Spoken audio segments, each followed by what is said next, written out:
teman-teman, bayangkan jika kalian memiliki sebuah bakat yang dianggap paling lemah tidak berguna justru sebenarnya merupakan bakat langka yang berpotensi menjadi yang terkuat. Setidaknya itulah yang dialami bocah berusia 6 tahun bernama Tangsan dalam animasi berjudul Soul Land.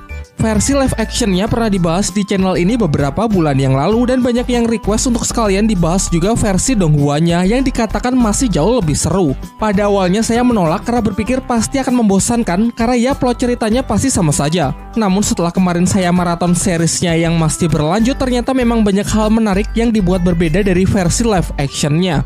Baiklah, tanpa berlama-lama kita akan membahas plot ceritanya terlebih dahulu. Tetapi meski series ini sudah dirilis lebih dari 3 tahun yang lalu, saya akan tetap memberi peringatan keras spoiler warning bagi kalian yang belum pernah menontonnya. Jadi ceritanya gini, diceritakan ratusan tahun silam ada seorang pemuda jenius dan sangat berbakat bernama Tangsan. Di usianya yang masih tergolong muda, ia telah berhasil menguasai berbagai macam teknik bela diri tingkat tinggi, beberapa di antaranya adalah mata iblis ungu dan teknik tangan besi. Namun pada suatu hari ia melanggar hukum sektenya dengan menyelinap ke perpustakaan rahasia dan mempelajari teknik terlarang. Alhasil ketika ia ketahuan, ia pun dikejar habis-habisan oleh para tetua sekte yang ingin membunuhnya.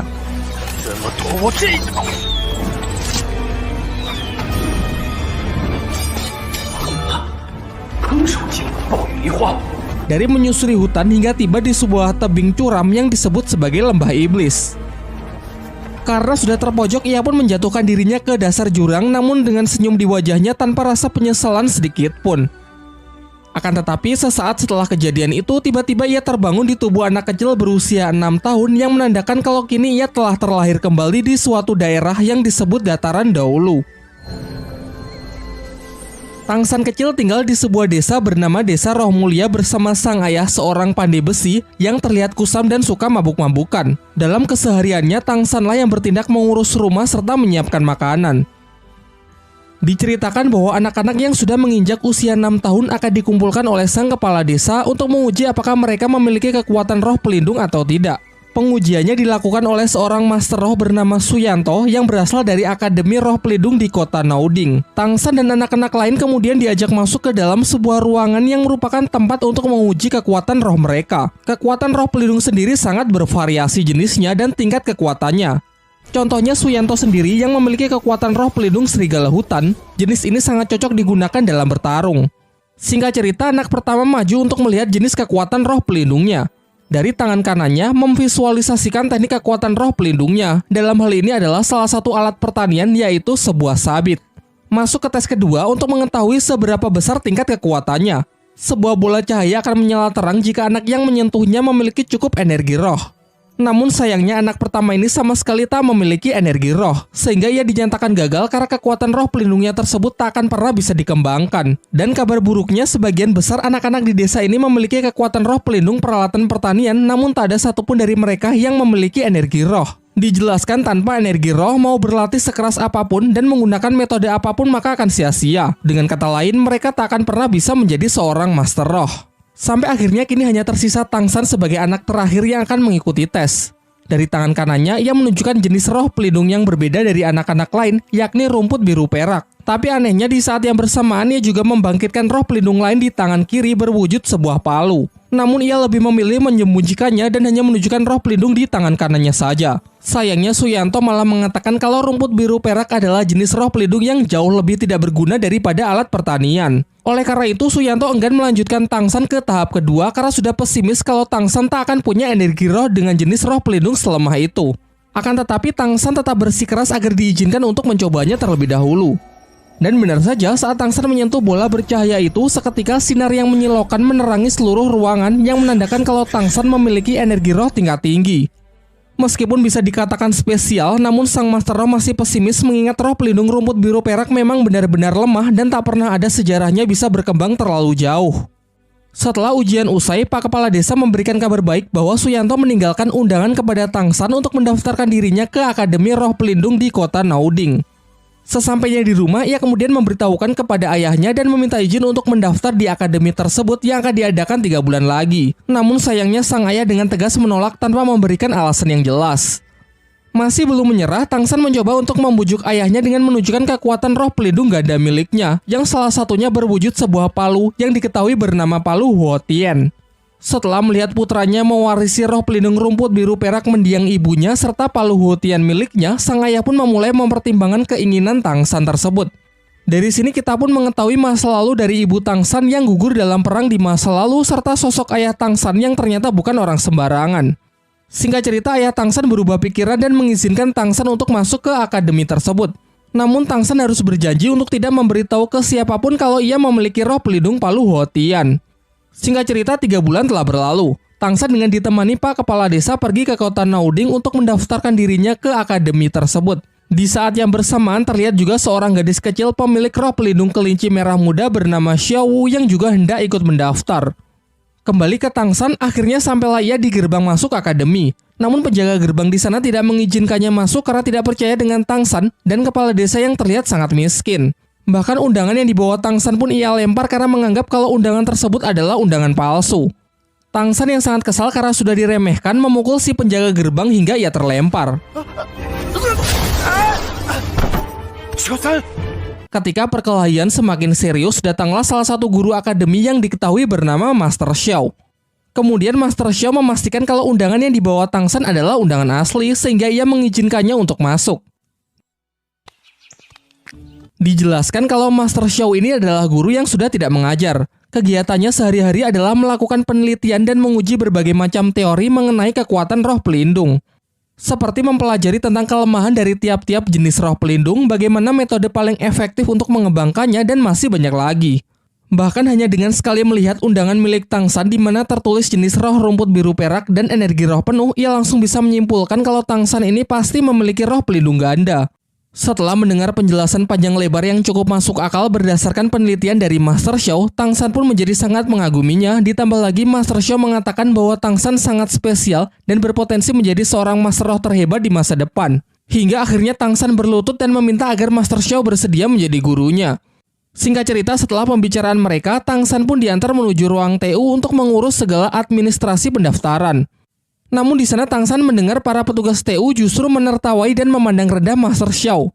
Menurut mereka, Master Xiao hanyalah badut akademi yang kegiatannya cuma mengarang teori-teori aneh. Satu-satunya alasan mengapa guru Xiao masih dihormati hanyalah karena ia merupakan teman dekat dari kepala akademi saja. Meskipun sudah mendengar semua ejekan itu, Tang San tak sedikit pun menurunkan kekagumannya kepada Master Xiao karena Master Xiao satu-satunya orang yang mampu mengetahui kalau dirinya memiliki roh pelindung ganda. Hal ini jelas membuktikan kalau ia memanglah guru yang sangat hebat. Sesampainya ia di asrama, Tang San langsung mendapatkan serangan dari seorang anak bernama Waseng, ketua dari asrama laki-laki di kamar 7.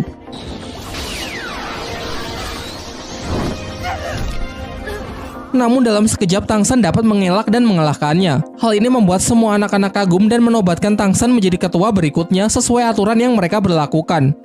Selang beberapa waktu datanglah Xiao Wu, gadis kelinci yang sempat kita lihat sebelumnya, datang bersama dengan Tang San. Masih dalam rangka memperebutkan siapakah yang lebih pantas menjadi bos sesuai aturan yang berlaku, akhirnya mau tidak mau mereka pun mulai bertarung. Pertarungan mereka pun berjalan sangat sengit. Dengan lincahnya si gadis kelinci bisa mengimbangi kekuatan dan kecepatan Tang San. Ia menggunakan sebuah teknik unik gerakan tubuh yang sangat fleksibel.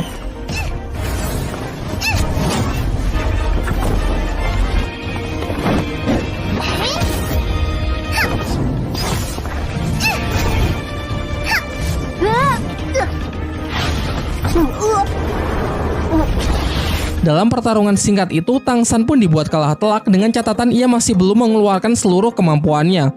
Tetapi itu saja sudah cukup membuatnya sangat terkesan, mengingat teknik unik yang bahkan belum pernah ia lihat di kehidupannya di masa lalu. Dengan kemenangannya ini, Xiao Wu pun menjadi bos baru. Para anak laki-laki secara sukarela menawarkan selimut mereka, namun Xiao Wu malah lebih memilih selimut Tang San yang cukup besar untuk bisa digunakan berdua. Ketika mereka pergi ke kantin, beberapa anak lain mengajak kelompok Waseng. Ternyata di akademi ini beberapa tingkat asrama dibagi berdasarkan status sosial. Adapun anak-anak orang kaya yang mendapatkan tempat VIP seperti hotel. Sedangkan asrama milik Waseng hanyalah asrama biasa untuk anak-anak miskin.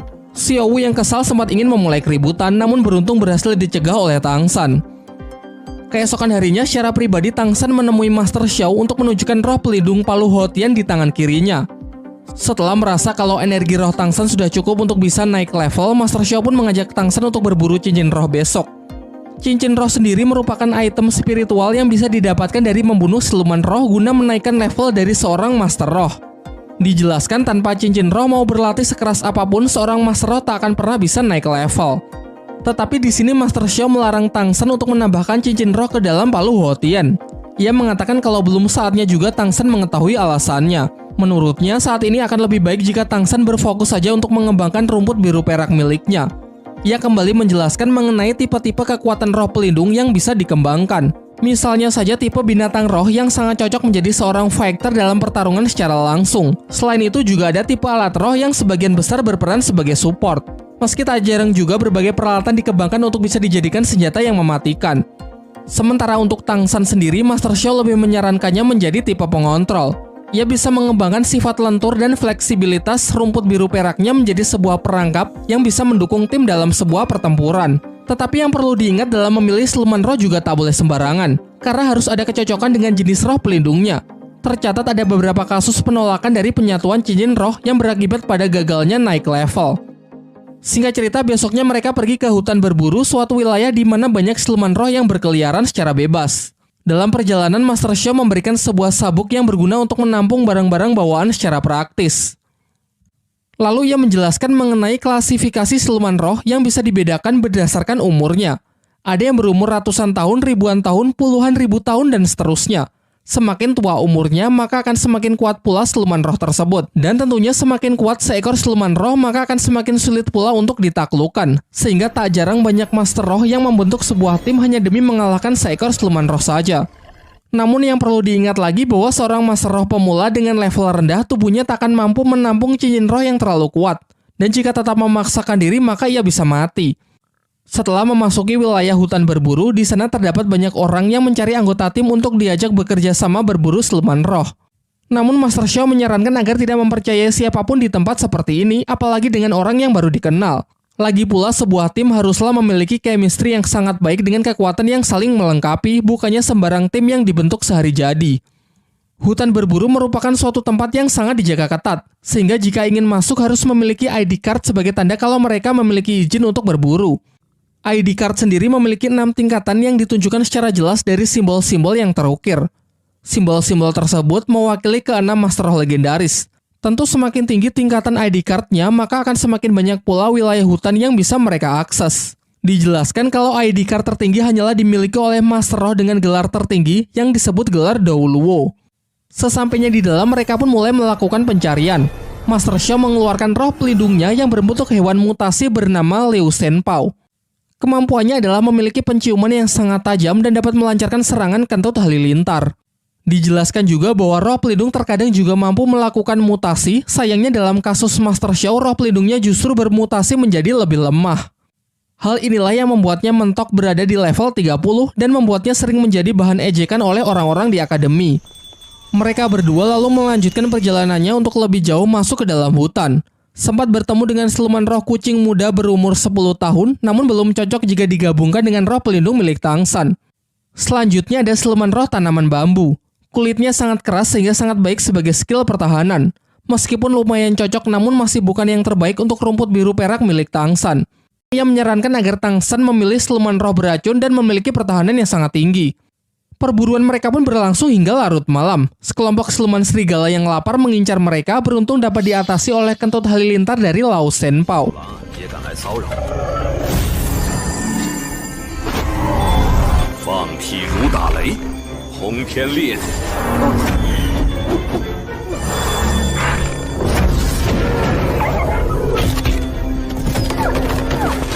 Namun hal ini justru memicu makhluk yang jauh lebih mengerikan untuk datang karena tergiur aroma darah yang berceceran. Makhluk tersebut adalah siluman roh yang memiliki wujud ular mendrik beracun berusia 400 tahun, juga merupakan jenis siluman roh dengan racun yang paling mematikan. Walaupun mungkin sangat cocok untuk Tang San, namun Master Xiao mengajaknya untuk melarikan diri karena menghadapi makhluk tersebut dinilai terlalu berbahaya. Liu Shenpao yang mencoba mengalihkan perhatian pun tak luput dari amukan ular beracun tersebut. Hingga saat sudah tergigit, Master Xiao bergegas untuk menariknya kembali. Sadar bahwa mereka tak akan punya kesempatan untuk kabur, Tang San pun memilih untuk menghadapinya. 防御链接。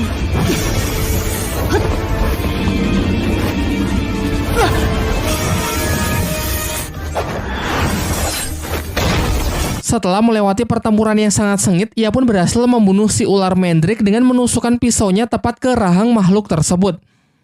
Selama ini banyak orang yang percaya kalau jenis roh pelindung tumbuhan hanya bisa menyerap cincin roh dari siluman jenis tumbuhan juga.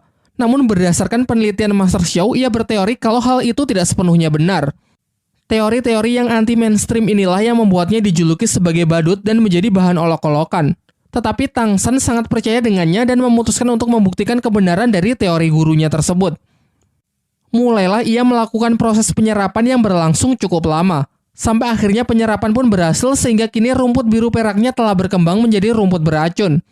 Namun di sisi lain Master Xiao tengah terluka karena terkena racun dari Lao Shenpo yang semalam sempat mendapatkan gigitan dari ular Mandrake. Beruntung dengan cepat Tang San bisa membantunya mengeluarkan racun berkat ilmu yang pernah ia pelajari dari ayahnya.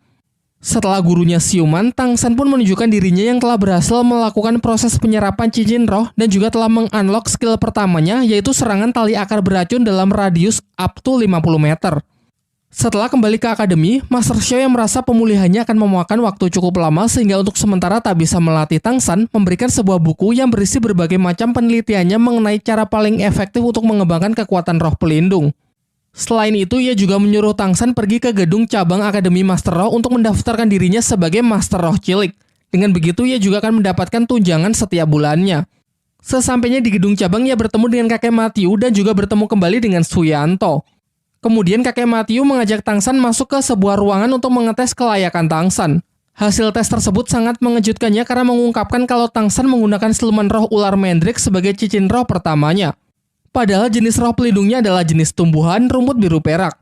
Tang San lalu mengatakan bahwa gurunya adalah Master Xiao. Kakek Matthew pun kembali terkejut karena hal ini membuktikan kalau teori-teori yang selama ini dianggap aneh sudah terbukti benar. Dalam perjalanan kembali ke akademi, Tang San melihat orang-orang pandai besi sedang melakukan pekerjaannya yang membuat dirinya tertarik untuk bergabung. Berniat menjadikannya sebagai pekerjaan paruh waktu, ia pun lalu menunjukkan keahlian menempa besinya yang dulu pernah ia pelajari dari sang ayah. Di sisi yang lain terlihat ayah Tang San yang ternyata secara diam-diam selalu mengawasi putranya tersebut. Ia lalu pergi menemui Master Xiao dan memintanya untuk mengambil tanggung jawab menjaga dan menjadi guru pembimbing dari Tang San karena ia akan pergi dalam waktu yang cukup lama demi menyelesaikan sebuah misi rahasia. Dari sini terungkap bahwa ayah Tang San bernama Tang Hao, seorang master roh legendaris pemegang gelar Dao Luo yang dijuluki sebagai Master Hou Tian.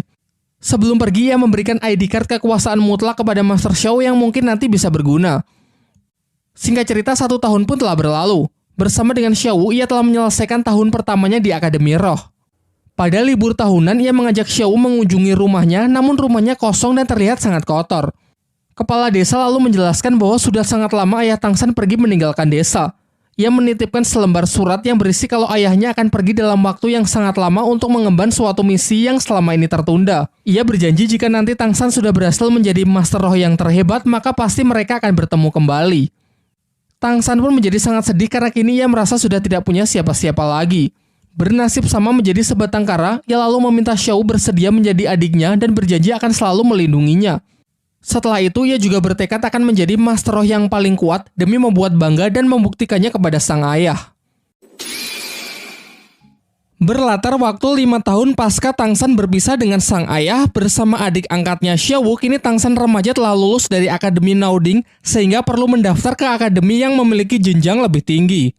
Begitu banyak pilihan akademi yang bisa mereka masuki, namun Master Xiao menyarankan agar mereka bergabung dengan sebuah akademi bernama Akademi Sri Lanka. Di tengah perjalanan, mereka memutuskan untuk singgah di sebuah hotel yang ternyata cuma tersisa 1 kamar. Sebelum Tang San dan Xiao Wu sempat check-in, seorang pria playboy datang dan menyela ingin mendahului Tang San mengambil kamar terakhir tersebut. Diketahui pria ini bernama Dai Mubai. Tang San yang tidak terima karena merasa telah pesan terlebih dahulu membuat suasana semakin memanas dan akhirnya terjadilah pertarungan untuk memperebutkan kamar tersebut.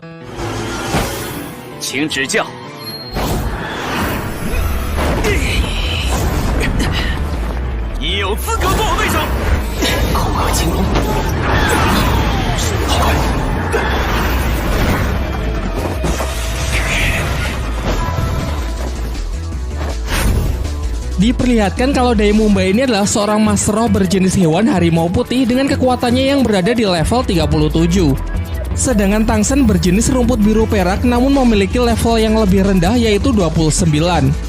Akan tetapi baik tipe kekuatan roh pelindung maupun perbedaan level yang tak begitu jauh belum cukup untuk bisa menentukan siapa yang lebih kuat.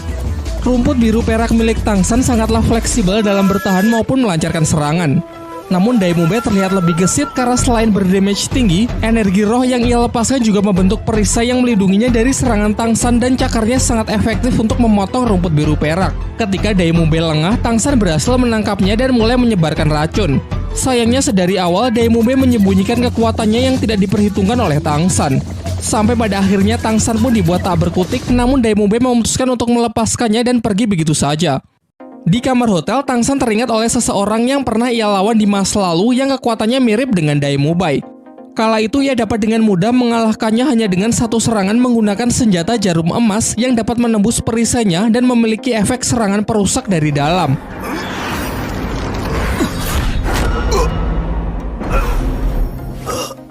Besoknya Tangsan mengajak Xiao berkeliling untuk mencari material dari senjata rahasianya. Sampailah mereka ke sebuah toko barang antik dan di sana Tangsan melihat bongkahan batu yang istimewa. Si pemilik toko pada awalnya mempermainkan Tangsan dengan memberikan harga yang sangat mahal. Namun setelah ia tahu kalau Tangsan adalah murid dari Master Xiao dengan melihat sabuk hitam yang Tangsan kenakan, ia pun bersedia memberikan batu tersebut secara cuma-cuma. Sekembalinya ke kamar hotel, Tangsan lalu menghancurkan batu tersebut dan membentuknya menjadi beberapa jarum emas lalu menunjukkan sebuah teknik mematikan persis seperti ingatan dari masa lalunya. 我还是没明白，蜷缩起来会有什么效果？ Singkat cerita, bersama Xiao ia telah sampai di tempat pendaftaran Akademi Sri Lanka. Di sana banyak para pendaftar yang tidak diterima karena pemilik akademi hanya menerima orang dengan level kekuatan di atas 21 atau yang ia sebut dengan istilah pemilik kekuatan monster. Diperlihatkan Daimumbai yang ternyata merupakan murid senior di Akademi Sri Lanka. Ia menunjukkan kekuatannya yang seketika membuat para pendaftar menjadi pesimis. Tak lama setelah itu datanglah seorang gadis bernama Ning Rongrong yang langsung diterima karena ia telah mencapai level 26 dan berasal dari klan ternama yakni klan Cahaya Kibau. Sebuah klan yang dikatakan memiliki jenis roh pelindung tipe support terkuat di dunia dahulu. Sampai giliran Tangsan dan Xiao, mereka juga diterima dan lolos di tahap pertama setelah menunjukkan kalau mereka telah mencapai level 29.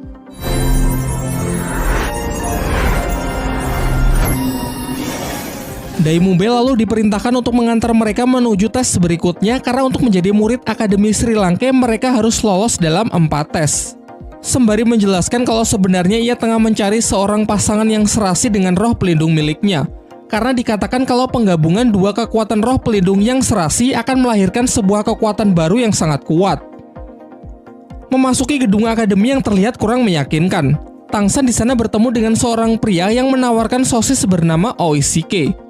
Oishike merupakan murid Akademi Sri Lanka yang seangkatan dengan Daimumbai dan memiliki kekuatan roh pelindung yang sangat unik yaitu tipe support makanan. Salah satu yang menjadi skill andalannya adalah menciptakan sosis pemulih stamina. Sementara itu, Daimumbai membawa satu pendaftar lagi yang lolos tes tahap pertama yang bernama Suying. Ia telah mencapai level 27 dengan kekuatan roh pelindung jenis hewan kucing neraka. Singkat cerita, diajaklah mereka berempat untuk mengikuti tes terakhir karena kekuatan mereka berempat yang dinilai sudah sangat kuat sehingga tak perlu mengikuti tes kedua dan tes ketiga. Dalam perjalanan, Daimumbai menjelaskan bahwa Akademi Sri Lanka berdiri secara independen tanpa terikat dengan kerajaan manapun. Selain itu, tercatat hanya memiliki 42 murid sejak didirikan 20 tahun yang lalu, sehingga rata-rata hanya menerima 2 murid saja per tahun. Kedua hal inilah yang menjadi alasan mengapa akademi ini sangatlah miskin. Sang kepala akademi memegang prinsip bahwa lebih baik akademinya ditutup daripada hanya menerima orang-orang lemah. Bahkan akademi juga memiliki standar yang tinggi dengan menargetkan bahwa seorang siswa harus bisa mencapai level lebih dari 40 sebelum berusia 20 tahun. Hanya sedikit orang yang berhasil lulus dari akademi, sisanya bahkan ada yang mati saat berburu siluman roh demi berusaha meningkatkan level. Daimumbai lalu memperkenalkan para calon murid baru dengan salah satu guru yang dipanggil Guru Zhao, seorang master roh yang sudah mencapai level 76. Karena terlalu bersemangat melihat para murid baru di tahun ini yang lumayan berpotensi, Guru Zhao pun mengubah tes ke tahap keempat yang awalnya pertarungan melawan Daimumbai, kini justru ia ambil alih. Dengan kata lain, mereka berempat harus bertarung melawan Guru Zhou di tes kali ini. Guru Zhou merupakan Master Roh yang telah mencapai level 76 dengan kekuatan roh pelindung tipe hewan beruang berbulu emas, memiliki pertahanan super kuat, dan dikatakan sama sekali tidak punya kelemahan.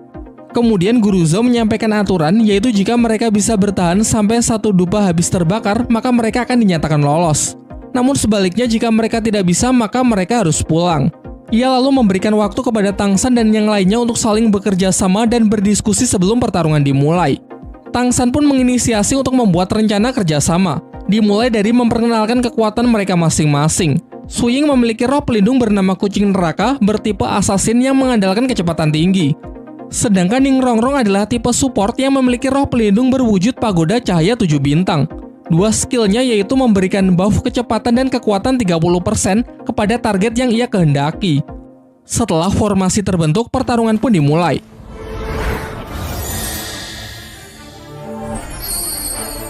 Sebagai tipe support, Ning Rongrong nyaris menjadi target pertama. Beruntung dengan tali akarnya, Tang San berhasil membantunya. Dilanjutkan dengan kombinasi serangan mereka bertiga untuk menjatuhkan Guru Zhou. Menggunakan strategi super ofensif, pihak Tang San tidak memberikan sedikit pun lawannya untuk melancarkan serangan balasan. Namun sayangnya pertahanan dari Guru Zhou benar-benar tidak tertembus. Lanjut ke pola serangan kedua, kali ini mereka mendapatkan buff dari Ning Rongrong untuk menggempur Guru Zhou dengan serangan berkecepatan tinggi. Sejauh ini serangan-serangan mereka masih belum berarti apa-apa bagi Guru Zhou. Bahkan parahnya sejauh ini Guru Zhou sama sekali belum menggunakan kekuatan roh pelindungnya.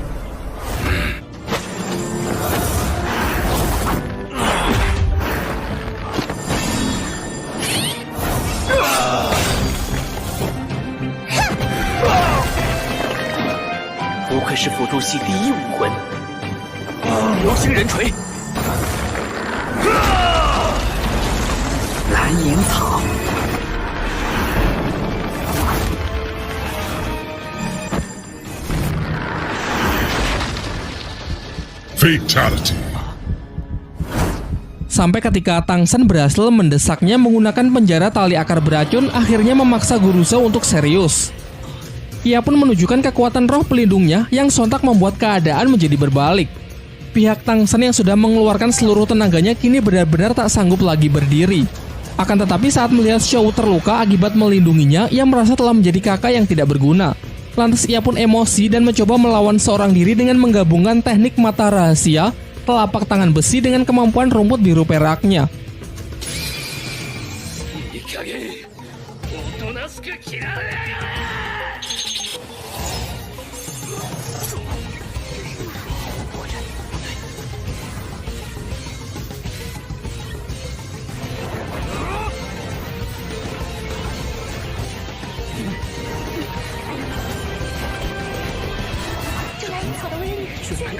Terbukti cara ini cukup efektif untuk bisa sedikit mengimbangi Guru Zhou.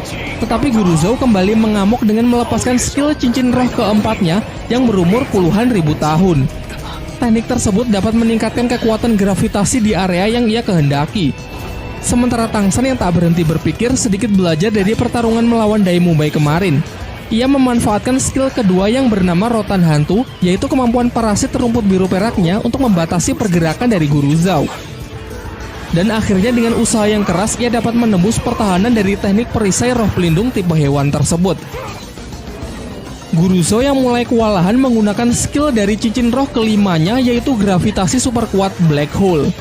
Di puncak pertarungan karena benar-benar sudah terpojok, Tang San pun terpaksa menggunakan kekuatan dari roh pelindung keduanya, yaitu hantaman keras palu Hotien yang sama sekali tak bisa ditangkis.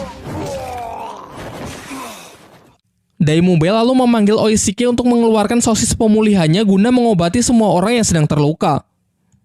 Pasca duel yang sangat sengit tersebut, Guru Zhou mengakui kehebatan dari Tang San dan memutuskan untuk meluluskan mereka semua dalam tes kali ini.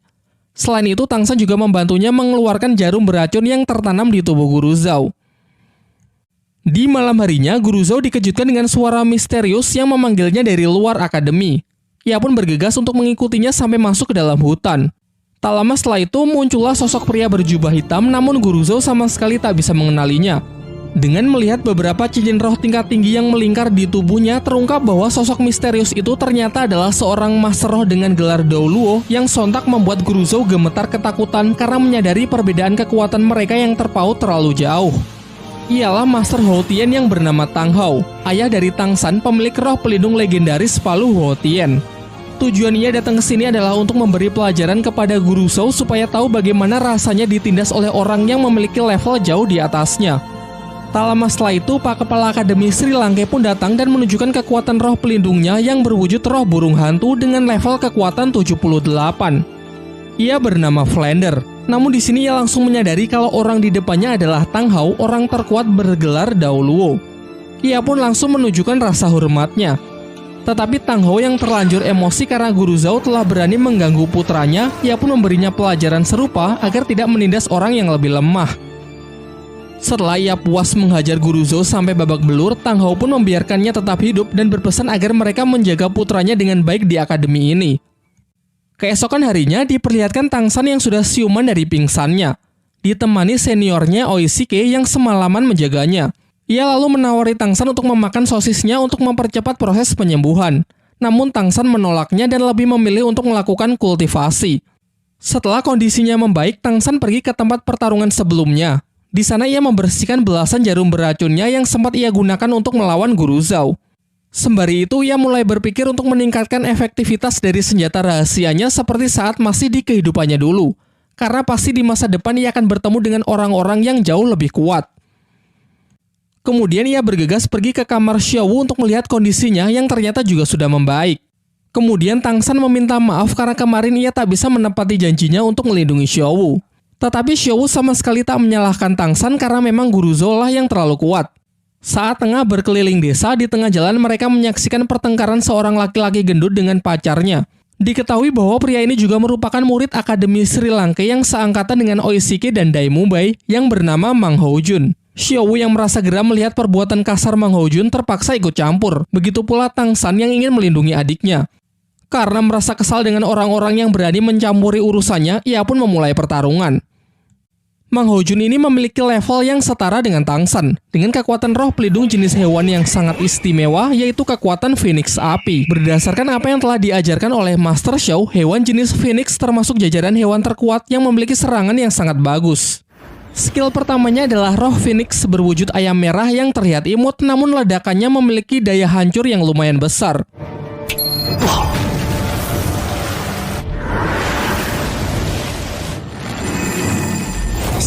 Dalam upayanya, Tang San mencoba menangkap Mang Houjun menggunakan tali akarnya. Namun tidak berhasil karena jenis roh pelindung tumbuhan ternyata sangat lemah jika harus berhadapan dengan tipe elemen api. Sampai akhirnya mengandalkan kelincahan dan paras imutnya membuat Mang Houjun lengah sehingga Xiaowu berhasil mendaratkan pukulannya kepada Mang Houjun. Untung saja sebelum pertarungan semakin serius, Dai Mubai datang untuk memisahkan mereka. Saat suasana sudah tenang, Dai Mubai lalu menjelaskan bahwa Akademi Sri Lanka di tahun ini hanya memiliki 3 murid, yaitu dirinya, Oishike, dan Mang Houjun.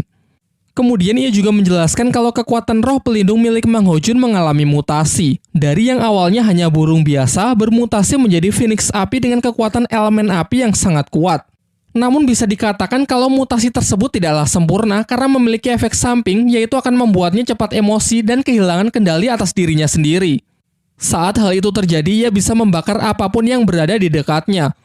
Singkat cerita, semua murid, baik senior maupun para murid baru dikumpulkan untuk bertemu Kepala Akademi Sri Lanka yang bernama Flander, yang juga merupakan pendiri dari akademi ini. Dalam sambutannya, ia mengucapkan selamat kepada para murid baru yang mulai sekarang akan menjadi bagian dari Akademi Sri Lanka. Kemudian ia memerintahkan Oishike dan Ning Rongrong untuk berlari mengelilingi desa sebanyak 20 putaran. Sementara Dai Mubai dan Mang Houjun ditugaskan untuk menyampaikan segala aturan akademi kepada para murid baru. Namun sebelum itu, Flander mengajak Tang San bicara 4 mata untuk menanyakan bagaimanakah kabar dari Master Xiao. Lalu Tang San memberikan surat dari Master Xiao yang dititipkan kepadanya sebelum berangkat. Entah apa isi surat tersebut, yang pasti hal itu membuat Flander merasa sangat gembira. Sementara itu, kita diperlihatkan kerajaan klan Qibao yang juga merupakan tempat asal dari Ning Rongrong. Terlihat di sana ada ayah Ning Rongrong yang bernama Feng Zi. tengah mendapatkan laporan dari seorang pendekar pedang bernama Jiansu mengenai Ning Rongrong yang telah melarikan diri dan memilih bergabung dengan Akademi Sri Lanka. Sang ayah cukup merasa lega setelah tahu bahwa Akademi Sri Lanka adalah akademi yang cukup baik. Namun Jiansu yang merupakan paman dari Ning Rongrong merasa sedikit cemas dan ingin memastikannya sendiri. Kembali ke Akademi Sri Lanka, semua murid kembali dikumpulkan termasuk Ning Rongrong dan Oishike yang telah menyelesaikan lari 20 putarannya. Di sini Flander menanyakan kepada mereka apakah mereka berdua telah menyelesaikan tugas yang ia berikan. Dengan ekspresi ragu, Oishike pun mengiyakan pertanyaan tersebut. Namun Flander tahu kalau Oishike telah berbohong dengan mencoba melindungi Ning Rongrong. Ternyata ia sendiri diam-diam telah mengawasi mereka. Oishike memang telah menyelesaikan 20 putarannya. Namun Ning Rongrong baru 1 putaran malah pergi jalan-jalan ke kota untuk makan-makan. Hal ini jelas membuat Flander sangat marah karena Ning Rongrong telah melanggar peraturan akademi di hari pertamanya. Ia kemudian memberinya 2 pilihan. Ingin pergi dari akademi atau meminta maaf dan berjanji tak akan mengulanginya lagi. Akan tetapi dengan nada yang angkuh, Ning Rongrong malah mengatakan bahwa Akademi Sri Lanka hanyalah akademi kecil dan Flander bukanlah siapa-siapa. Menurutnya dengan statusnya sebagai anggota klan Cahaya Kibau, ialah yang terkuat di antara murid-murid lain. Kemudian Flander kembali mempertegas bahwa Dai Mumbai, Mang Hojun, Suying, Xiao, dan Tang San masih jauh lebih kuat darinya dari segi kekuatan tempur. Sementara Oishike terlahir dengan bakat yang luar biasa dengan roh pelindung tipe support yang sangat istimewa. Mendengar hal itu membuat Ning Rongrong menangis dan berlari meninggalkan mereka. Flander kemudian menyuruh Oishike untuk pergi menenangkan Ning Rongrong karena tujuan ia sebenarnya hanya untuk memberinya pelajaran tanpa ada maksud untuk mengusirnya. Singkat cerita, pada malam harinya, sebagai latihan pertama para murid diajak pergi ke kota untuk mengikuti sebuah turnamen. Turnamen tersebut adalah sebuah ajang pertarungan para master roh yang mungkin memiliki level di atas mereka. Sebuah latihan yang sangat bagus untuk memberikan pengalaman bertarung yang sesungguhnya. Dalam arena pertarungan, 1 kemenangan akan memberikan 1 poin, 1 kekalahan pengurangan 1 poin, dan jika berhasil mengumpulkan 100 poin, maka baru akan mendapatkan lencana tembaga.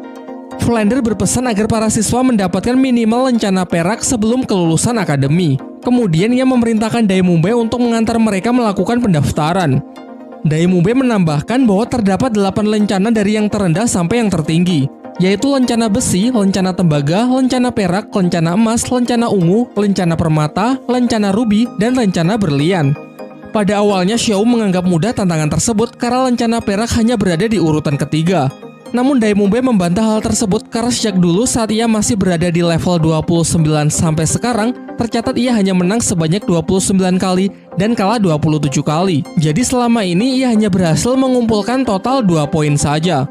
Di tempat ini banyak jenis pertarungan yang bisa dipilih, seperti pertarungan 1 lawan 1, 2 lawan 2, maupun 3 lawan 3. Selain mendaftar dalam pertarungan 1 lawan 1, bersama Xiao, Tang San membentuk tim 2 orang untuk mengikuti pertarungan 2 lawan 2. Singkat cerita, setelah mendaftar, Xiao menjadi yang pertama kali maju melawan seorang pria besar berotot yang sepertinya sangat kuat. Jelas pada awalnya dengan tubuhnya yang mungil, semua penonton meremehkannya. Namun Xiao di luar dugaan ternyata dengan mudah bisa mengalahkan lawannya tersebut.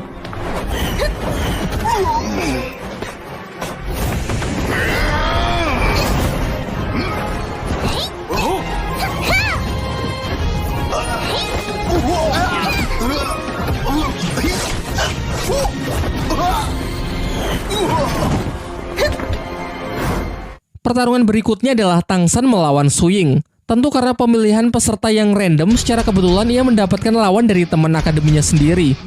Setelah wasit memberikan aba-aba, Tang San pun langsung menyerang menggunakan rumput biru peraknya untuk berusaha menangkap Suying. Akan tetapi Suying yang basically adalah petarung yang sangat mengandalkan kecepatan, bisa dengan mudah menghindari satu persatu kejaran tali akar milik Tang San. Di beberapa kesempatan Suying juga berusaha mencari celah untuk mendekati Tang San. Sementara menanggapi hal itu, Tang San masih bisa bertahan menggunakan mata iblis ungu guna mengimbangi kecepatan dari Suying. Masih terus berupaya menjaga jarak, ia mulai mengubah pola serangannya dengan menciptakan sebuah sangkar untuk mengatasi pergerakan Suying yang begitu cepat. Sayangnya Suying tak memperhitungkan bahwa ini bukan sekedar sangkar yang digunakan untuk membatasinya, melainkan upaya Tang San untuk memperluas jangkauan serangan agar ia bisa melancarkan serangan dari udara. Alhasil Suying pun tak cukup kuat untuk bisa meloloskan diri sehingga Tang San lah yang keluar sebagai pemenangnya. Pertarungan selanjutnya adalah pertarungan 2 lawan 2 antara tim Wusan, Xiao Tang San melawan tim Besi Darah, yaitu 2 pria bersaudara dengan masing-masing senjata palu besar. Dengan chemistry yang bagus, Xiao maju sebagai penyerang sementara Tang San bertugas melindunginya dan berusaha mengontrol jalannya pertarungan. Namun jelas tak semudah itu. Menurut Tang San, serangan palu mereka mirip dengan miliknya, hanya saja tidak lebih kuat tetapi pergerakan ayunannya yang jauh lebih cepat, yang bahkan tak sanggup ia tahan menggunakan rumput biru peraknya.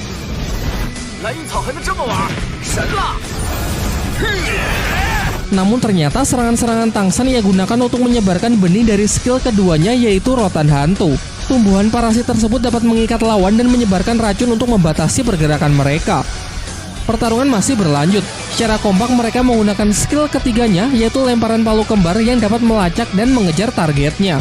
Tang San yang berusaha menyelamatkan Xiao tak cukup kuat sehingga ia terpental jatuh. Hal ini membuat Xiao sangat emosi dan langsung menyerang mereka dengan senjata jarum rahasia yang bisa membunuh lawannya dalam sekejap. Namun Tang San justru menghalau serangan mematikan tersebut karena bagaimanapun juga ini hanyalah sebuah pertandingan. Mengingat tenaga yang sudah terkuras habis ditambah racun Tang San yang semakin menyebar ke seluruh tubuh, mereka pun mengaku kalah sehingga dengan ini Tang San pun mendapatkan kemenangan keduanya. Sekembalinya ke akademi, Dai Mumbe terlibat cekcok dengan putri klan Cahaya Kibau yakni Ning Rongrong. Terdengar sikap angkuh Ning Rongrong yang terus-menerus memprovokasinya dan merendahkan akademi Sri Lanka.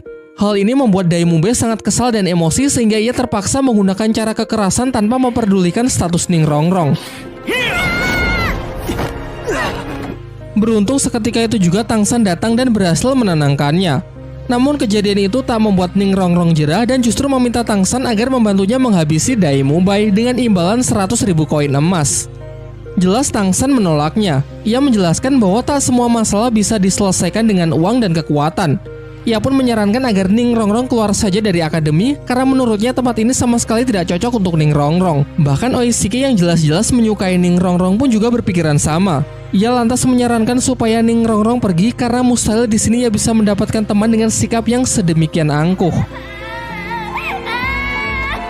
Keesokan harinya semua murid kembali dikumpulkan untuk menerima latihan. Namun Oishike yang datang terlambat memasang wajah yang begitu gembira karena ternyata pagi ini ia telah mencapai level 30. Semuanya pun mengucapkan selamat. Pak Kepala Akademi Flander memerintahkan semua murid besok pergi ke hutan Shindu, versi lain dari hutan berburu, untuk membantu mencarikan cincin siluman roh ketiga untuk Oishike, di bawah bimbingan dari Guru Zhao. Masih nyambung dengan Oishike, latihan hari ini adalah memakan sosis penambah stamina dari skill roh pelindung milik Oishike, dengan alasan agar tubuh mereka bisa terbiasa dan beradaptasi saat nanti berada di medan pertempuran yang sesungguhnya. Diperlihatkan semuanya merasa jijik dan tidak menyukainya. Namun di luar dugaan, Ning Rongrong secara sukarela maju untuk menjadi murid pertama yang akan melakukannya. Ternyata ucapan dari Tang San dan Oishike sebelumnya cukup membuatnya merenung semalaman dan menyesali sikap angkuhnya selama ini. Besoknya, Guru Zhao menghampiri semua murid yang sudah menunggunya untuk pergi ke hutan Shindu dalam rangka mencarikan cincin siluman roh ketiga untuk Oishike. Ia kemudian meminta Dai Mumbai agar menjadi ketua tim dalam misi tersebut. Dai Mumbai lalu menyampaikan formasi kerjasama tim di mana Tang San akan berada di garis depan, tepat di belakangnya dua tipe support, Xiao dan Mang Hojun diberikan tugas untuk menjaga sisi kiri dan sisi kanan, sementara dirinya akan mengambil alih area belakang. Setelah seharian tak menemui siluman roh yang cocok untuk Oishike, mereka memutuskan untuk singgah di sebuah warung makan di dekat sana. Namun suasana yang tenang seketika rusak pasca kedatangan sekelompok anak yang diketahui berasal dari Akademi Changhui. Dai Mumbai menceritakan bahwa Akademi Changhui merupakan akademi yang cukup terkenal, tetapi sebenarnya muridnya tak begitu kuat dan cenderung lebih menonjolkan sifat angkuhnya. Bisik-bisik itu terdengar sampai di telinga murid Akademi Changhui sehingga dibuatlah sebuah rencana untuk mengerjai para murid Sri Lanka. Seorang anak kemudian berjalan ke arah mereka dan secara sengaja menyenggol pelayan yang tengah membawa makanan.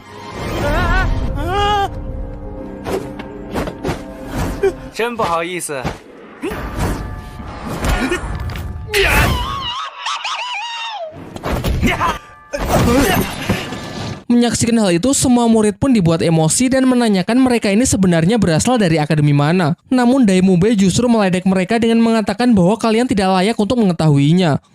Jelas hal itu membuat mereka semakin marah dan serentak maju untuk menyerang. Sementara pihak Dai Mumbai cukup Xiao sajalah yang turun tangan memberi pelajaran mereka semua.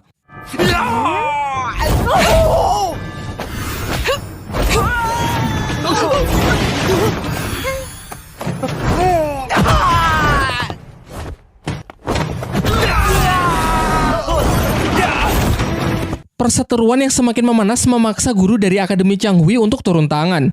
Dia adalah seorang master roh pemilik kekuatan roh pelindung jenis hewan penyu hitam yang telah mencapai level 50. Ia kemudian menanyakan di manakah guru mereka.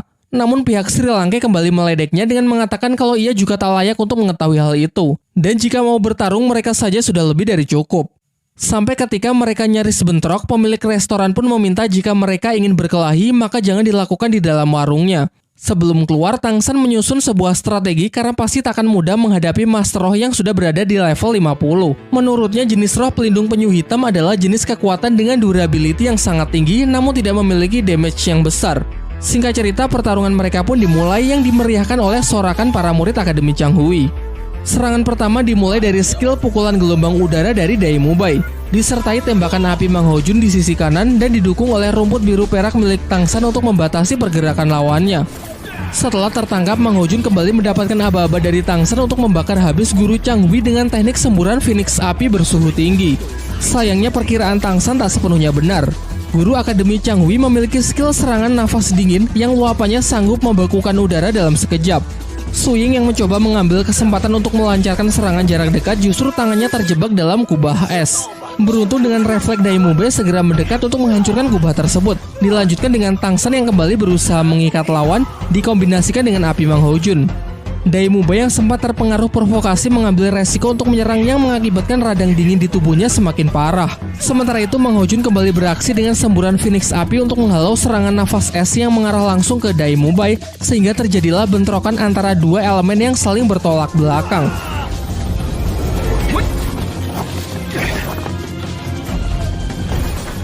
Saat pertarungan telah mencapai puncaknya, Guru Zhao datang menyela dan menyuruh semua siswanya agar segera kembali ke penginapan.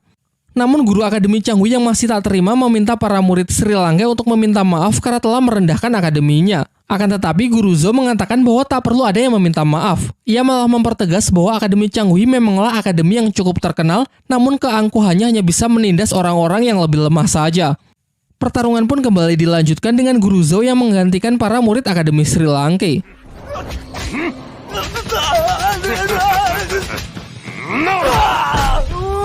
Dalam sekejap ia bisa menghajar habis-habisan guru Akademi Changhui, bahkan tanpa melibatkan kekuatan roh pelindungnya. Setelah pertarungan itu, Guru Zhao kembali menemui para muridnya dan mengatakan bahwa nanti ia akan memberikan latihan spesial untuk menghadapi sampah seperti itu. Di pagi harinya, di bawah bimbingan dari Guru Zhao, para murid Akademi Sri Lanka diajak jauh masuk ke dalam hutan Sindhu. Ia menjelaskan bahwa hutan Sindhu berbeda dari hutan-hutan yang dipelihara oleh kebanyakan kerajaan karena hutan ini masih sangat liar dan siluman-siluman roh yang ada juga sangatlah buas. Ia menyarankan kepada semuanya agar tetap berada di dekatnya dan tidak mengusik siluman roh tanpa perintahnya jika tidak ingin mati sia-sia, terutama Oishike dan Ningrongrong. Ketika Dai Mubai memimpin dan membukakan jalan, Tang San menyarankan agar tak sembarangan membunuh siluman roh muda agar ekosistem tetap terjaga. Di samping itu, bau darah yang ditinggalkan bisa memicu kedatangan siluman roh yang jauh lebih kuat. Setelah cukup lama mencari, mereka akhirnya merasakan hawa keberadaan dari seekor siluman roh yang cukup kuat. Su Ying pun diperintahkan untuk memeriksanya dan berhasil mendapati seekor siluman roh berjenis burung terbang berusia 1500 tahun yang akan sangat cocok digunakan sebagai cincin roh ketiga Oishike. Lantas mereka pun bekerja sama untuk memburu makhluk tersebut. Berdasarkan analisis Tang San, siluman ini tak memiliki serangan fisik yang terlalu kuat. Ia hanya mengandalkan kecepatan tinggi untuk menangkap mangsa lalu melilitnya. Cara paling efektif untuk memburunya adalah dengan menekannya menggunakan Phoenix api Mang Hojun, sementara yang lain bersiap untuk menutup jalan agar siluman tidak bisa melarikan diri. Guru Zhao lalu menyerahkan tim di bawah kepemimpinan Tang San karena luasnya pengetahuan mengenai kekuatan dan kelemahan siluman roh. Perburuan berlangsung cukup sengit. Su Ying dan Dai Mubai yang diperkuat dengan skill Ningrongrong berhasil menekan siluman roh tersebut. Siluman yang ingin melarikan diri melalui jalur udara pun juga berhasil dicegah oleh Tang San menggunakan sangkar tumbuhan yang sangat besar. Namun saat Oishike hendak mengeksekusinya, ular itu melepaskan serangan yang beruntung berhasil dibelokkan oleh Tang San. Setelah jatuh ke darat, langsung disambut oleh sambaran api Mang Hojun dilanjutkan dengan serangan beruntun dari Guru Zhao yang mampu melumpuhkannya.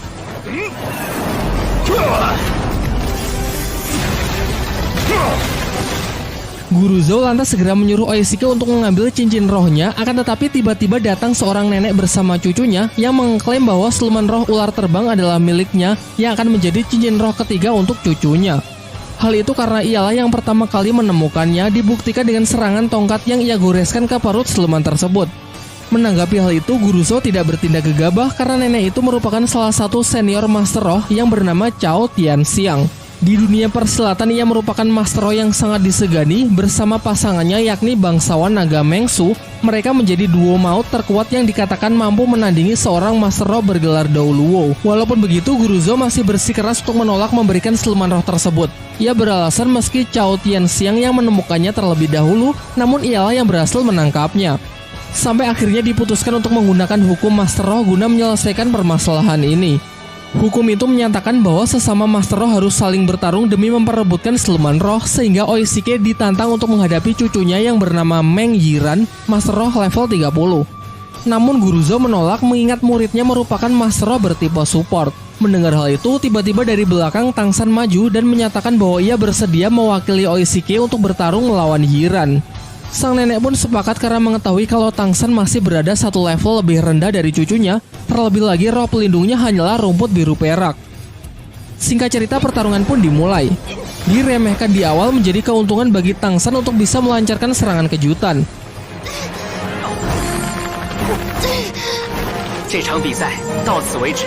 Namun Yiran ternyata juga tidak selemah itu.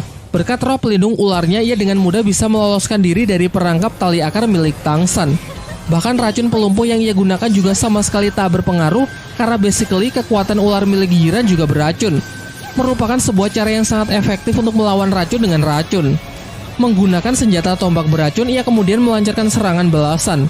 Tidak begitu cepat namun cukup merepotkan karena jumlahnya yang lumayan banyak. Tang San pun berusaha mendekat dan berhasil menghentikan serangan tersebut yang dikendalikan oleh tongkat ular milik Yiran. Mulailah mereka membenturkan energi roh yang saling berusaha menekan satu sama lain. Setelah cukup lama saling menekan, pertarungan itu pun akhirnya dimenangkan oleh Tang San sehingga hak milik atas siluman roh ular terbang kini diserahkan kepada Oishike. Oishike lalu segera mengeksekusi siluman roh tersebut dan mulai proses kultivasi untuk mendapatkan cincin roh ketiganya.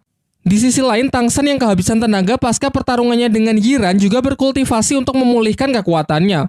Singkat cerita, Oishike telah selesai dengan proses penyerapannya dan telah berhasil memperoleh cincin ketiga serta meng-unlock skill baru, yaitu sosis terbang. Barang siapa yang memakan sosis tersebut, maka akan bisa terbang selama 1 menit dengan kecepatan ular terbang. Ketika Guru Zhou ingin mengajak semuanya untuk kembali ke akademi, tiba-tiba Tang San yang sudah tersadar menyela dan mengatakan kalau kini ia juga telah berhasil mencapai level 30, sehingga sekarang ia juga ingin mencari siluman roh untuk dijadikan cincin ketiganya. Mendengar hal itu, Guru Zhou yang terlihat senang setuju lalu mengajak semuanya untuk mencari tempat yang aman untuk beristirahat terlebih dahulu. Di malam harinya saat tengah beristirahat, mereka membicarakan mengenai siluman roh yang selalu diburu oleh manusia. Guru Zhou mengatakan kalau sekarang semakin sulit mencari cincin roh, padahal dulu di pinggiran hutan saja banyak terdapat siluman roh berusia ribuan tahun. Menanggapi itu, Tang San berpendapat kalau itu semua adalah ulah manusia yang sebenarnya jauh lebih ganas ketimbang siluman roh. Perburuan yang terus dilakukan membuat para siluman roh pasti suatu saat akan mengalami kepunahan. Dan jika siklus ini terus berjalan, maka akan datang suatu hari di mana seorang Master Roh tak akan bisa naik tingkat karena tidak ada lagi cincin roh yang tersedia. Semuanya pun termenung sejenak, termasuk Guru Zhou yang berpikir kalau narasi Tang San memang cukup masuk akal. Di tengah pembicaraan, mereka tiba-tiba diserang oleh seekor siluman roh berjenis kera raksasa yang merupakan raja hutan bagi para siluman roh. Mereka pun sontak dibuat sangat terkejut karena biasanya siluman jenis ini hanya tinggal di hutan terdalam dan sangat jarang keluar. Menurut Tang San, kera raksasa adalah mimpi buruk bagi para Master Roh. Pasalnya kekuatannya yang luar biasa kuat membuat seorang Master Roh bergelar Dou Lu sekalipun belum tentu bisa menandinginya. Dan bahkan dikatakan siluman ini mampu mengalahkan siluman roh jenis lain yang usianya jauh di atasnya. Tak hanya dari segi kekuatan, kecepatan, dan pertahanan, namun ia juga memiliki kecerdasan layaknya manusia. Guru Zhou yang sadar batasannya mencoba melakukan negosiasi karena siluman kera raksasa mengerti bahasa manusia. Ia pun berjanji akan segera pergi dan tak akan berani mengusiknya. Namun ketika menyaksikan kemarahan dari sang raja hutan, Guru Zhou pun segera memerintahkan semua murid untuk pergi terlebih dahulu, sementara ia memasang kuda-kuda untuk bersiap melancarkan serangan.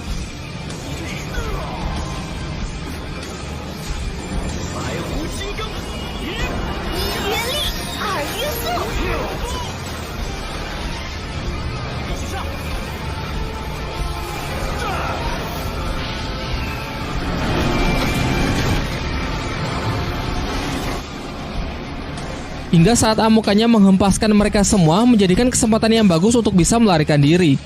Namun naasnya Xiao berhasil ditangkap oleh siluman tersebut.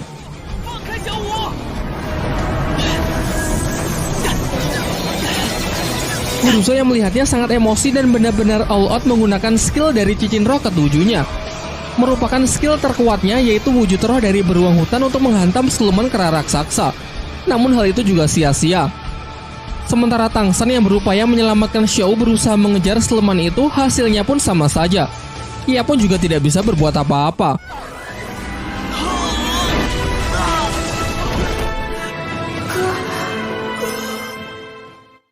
Dengan rasa kecewa yang amat mendalam, mereka semua pun beristirahat untuk memulihkan kondisi pasca insiden tersebut. Guru Zhou lalu menyampaikan permintaan maafnya karena tidak bisa menjaga Xiao. Namun menurut Tang San ini semua adalah salahnya karena sebagai kakak ia tak bisa menepati janjinya untuk selalu melindungi Xiao. Ia yang masih belum menyerah meminta sosis terbang dari Oishike untuk mengejar Xiao meskipun sebenarnya kondisi Tang San sekarang tidak memungkinkan lagi. Usahanya tersebut didukung oleh Ning Rongrong yang memberi buff kekuatan dari skill roh pelindungnya. Guru Zhou yang awalnya dikira marah justru meminta Oishike untuk memberikan sosis terbang kepada yang lain dan menginisiasi untuk segera menyusul guna membantu Tang San. Sementara itu nasib Xiao yang dibawa kabur oleh siluman kera raksasa ternyata tak seburuk apa yang dipikirkan guru dan teman-temannya. Ternyata mereka berdua sudah saling mengenal satu sama lain. Xiao memanggilnya dengan nama Erming. Langsung saya sampaikan spoiler di sini ya. Xiao ini sebenarnya bukanlah manusia, melainkan jelmaan dari siluman roh berusia ratusan ribu tahun yang telah berevolusi menjadi manusia. Ia kemudian meminta Erming untuk menjaganya sejenak karena ia akan melakukan kultivasi untuk mendapatkan cincin roh ketiganya. Berkat statusnya sebagai mantan siluman roh, Xiao memiliki kemampuan untuk menyerap cincin roh siluman tanpa harus membunuh mereka. Di sisi lain, Tang San yang mengejarnya kehabisan waktu terbang sehingga terjatuh ke dalam hutan sebelum bisa menemukan Xiao. Selain itu, kondisinya juga semakin buruk karena sebelumnya ia juga sudah terluka. Sialnya, ia malah bertemu dengan siluman roh buas berjenis laba-laba berwajah manusia.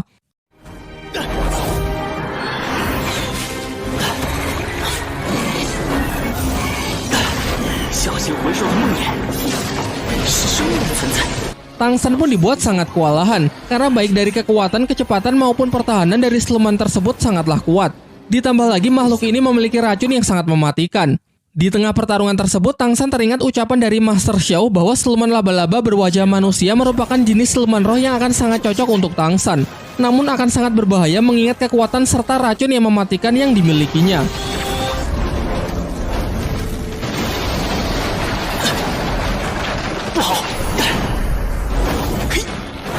Singkat cerita, ia akhirnya menemukan titik kelemahan dari siluman tersebut, yaitu terletak pada wajahnya. Ketika Tang San telah berhasil menangkapnya dan nyaris melakukan finishing, kepalanya terasa sangat pusing dan kesadarannya justru kembali ke kehidupan masa lalunya saat masih berada di Sekte Tang. Di sana ia bertemu kembali dengan para tetua sekte yang mengatakan kalau Tang San telah berhasil diselamatkan dari jurang lembah neraka. Namun Tang San sendiri seakan hilang ingatan dan tak dapat mengingat apapun dari kehidupan barunya di Akademi Sri Lanka. Sampai ketika ia bertemu dengan salah seorang murid sekte, pikirannya ke-trigger membuat ia bisa kembali mengingat semuanya.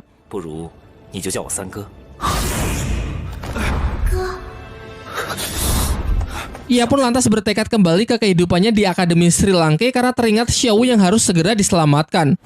Dan benar saja, saat membuka mata dirinya terikat oleh jaring laba-laba dan terkena racun yang memberikan efek halusinasi sesuai dengan apa yang tertinggal di dalam ingatan targetnya. Tang San pun kembali melakukan perlawanan dan akhirnya berhasil melepaskan diri dari ikatan jaring laba-laba tersebut. Karena benar-benar sudah terdesak, ia tak punya pilihan lain selain menggunakan kekuatan roh pelindung di tangan kirinya, yaitu Palu Houtian untuk menghantam keras makhluk jahanam tersebut. Sampai akhirnya setelah berusaha keras, ia dapat membuka pertahanan si laba-laba lalu segera mengeksekusinya.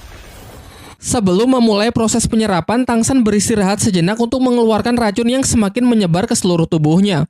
Namun tiba-tiba ia dikejutkan oleh kedatangan beberapa orang yang ternyata mereka adalah pasangan ular naga Mengsu bersama cucunya Meng Yiran. Secara kebetulan lagi ternyata siluman laba-laba itu adalah incaran cincin roh ketiga untuk Meng Yiran. Mereka pun jelas sangat marah karena Tang San telah menggagalkan perburuan siluman roh untuk cucunya sebanyak 2 kali. Namun di sisi lain Mengsu juga sangat terkejut setelah tahu bahwa Tang San sanggup membunuh siluman laba-laba itu seorang diri. Kemudian Tang San menyampaikan pembelaannya bahwa ia juga terpaksa membunuhnya.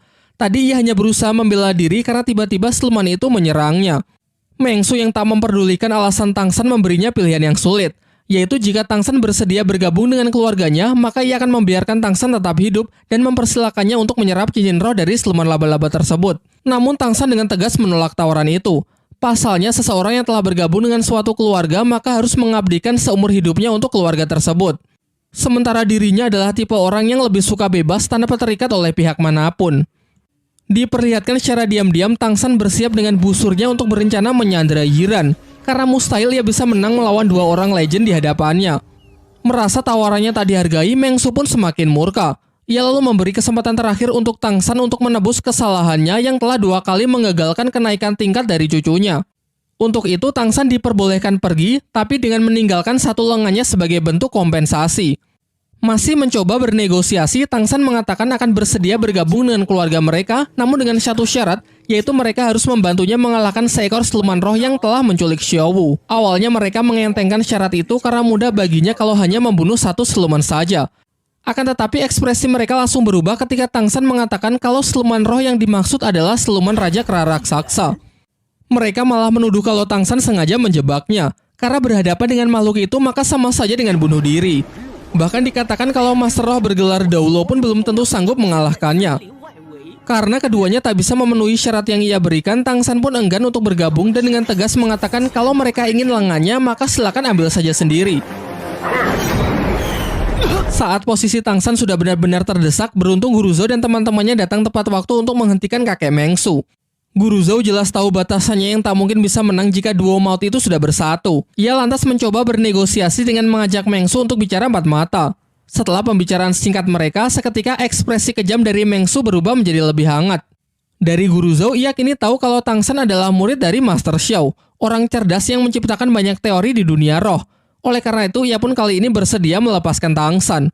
Namun saat akan beranjak pergi, Meng Yiran yang masih tak terima dengan Tangsan yang telah mengacaukan kesempatannya naik tingkat, menantangnya bertanding dengan taruhan. Jika ia menang, maka Tangsan dilarang menyerap cincin roh dari siluman laba-laba tersebut. Namun jika ia kalah, maka Tangsan bebas melakukannya. Tangsan pun menyetujuinya. Tapi sebelum mulai, Oishike menyela dengan mengatakan bahwa taruhan tersebut kurang adil karena tidak ada sesuatu milik Meng Yiran yang dipertaruhkan. Maka dari itu, ia menambahkan kesepakatan konyol, yaitu jika Meng Yiran kalah, ia harus bersedia memberikan sebuah ciuman. Singkat cerita, karena keduanya telah sepakat, pertandingan pun bisa segera dimulai. Meng Yiran menjelaskan bahwa pertandingannya adalah melemparkan beberapa pisau untuk mengenai daun yang berjatuhan. Pemenang ditentukan dengan membandingkan banyaknya jumlah daun yang bisa mereka tangkap. Diperlihatkan dengan cepat Meng Yiran melemparkan pisau-pisaunya secara akurat sehingga setiap pisaunya berhasil menangkap satu daun tanpa ada yang miss.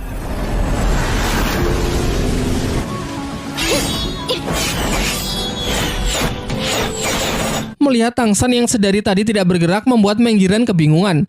Namun Tangsan mengatakan kalau ia sudah melakukannya. Hal ini diperjelas oleh Meng Su yang mengatakan bahwa Tangsan memang sudah melakukannya dan ia menang telak dari cucunya tersebut. Meng Yiran yang belum bisa percaya lalu mengeceknya sendiri. Dan benar saja, semua pisau Tangsan tertancap sempurna dengan 10 daun masing-masing di setiap pisau. Sangat jauh dari Yiran yang hanya 1 daun per pisau. Bahkan hebatnya Tangsan melemparkan pisau dengan posisi membelakangi pohon tanpa menggunakan mata dan hanya mengandalkan insting yang telah ia latih sejak kecil. Kemudian Meng Su mengungkapkan kekagumannya kepada Tangsan karena memiliki kemampuan yang ia sendiri bahkan belum tentu bisa melakukannya. Kemudian Tangsan menghampiri Yiran yang nampak sedih karena telah kalah 2 kali. Tangsan mencoba menenangkannya dengan mengatakan kalau jelas saja ia bisa menang, pasalnya ia telah berlatih menggunakan senjata rahasia selama lebih dari 9 tahun. Ia lalu menunjukkan senjata rahasianya yang jauh lebih kecil namun memiliki keuntungan lebih ringan sehingga sangat praktis digunakan sebagai senjata yang mematikan. Ia juga bersedia mengajari Meng Yiran dengan menjelaskan sedikit mengenai tekniknya yang ia sebut pelacak suara.